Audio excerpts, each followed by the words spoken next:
प्रधानमंत्री नरेंद्र मोदी और अमेरिकी राष्ट्रपति डोनाल्ड ट्रंप फ्रांस के एवियन में G7 शिखर सम्मेलन के दौरान बातचीत करते हुए नजर आए। दोनों नेताओं के बीच ये मुलाकात करीब 16 महीने बाद हुई। ये मुलाकात इसलिए भी अहम है क्योंकि भारत और अमेरिका के रिश्तों में कई मुद्दों को लेकर तनाव बरकरार है। दोनों नेता एक दूसरे से हाथ मिलाते हुए दिखे।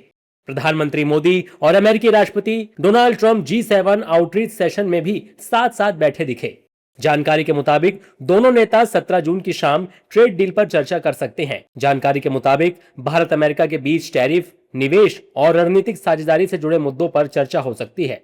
दरअसल G7 समिट के लिए मंगलवार दोपहर एवियन पहुंचने पर प्रधानमंत्री नरेंद्र मोदी का फ्रांस के राष्ट्रपति इमैनुअल मैक्रों ने जोरदार स्वागत किया, जिसके बाद पीएम ने G7 के देशों के राष्ट्राध्यक्षों ने ग्रुप फोटो भी खिंचवाई।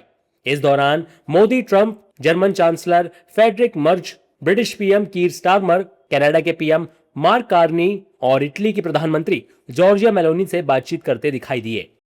पार्टनर देश के तौर पर शिखर सम्मेलन में भारत की 13वीं मौजूदगी है।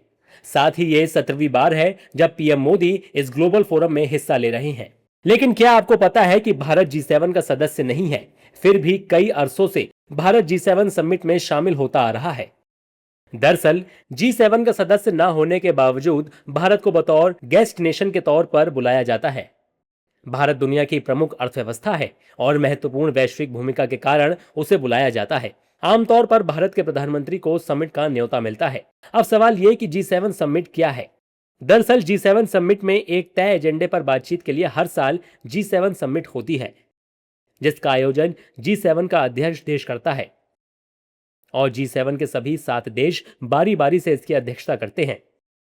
इस साल फ्रांस G7 की अध्यक्षता कर रहा है।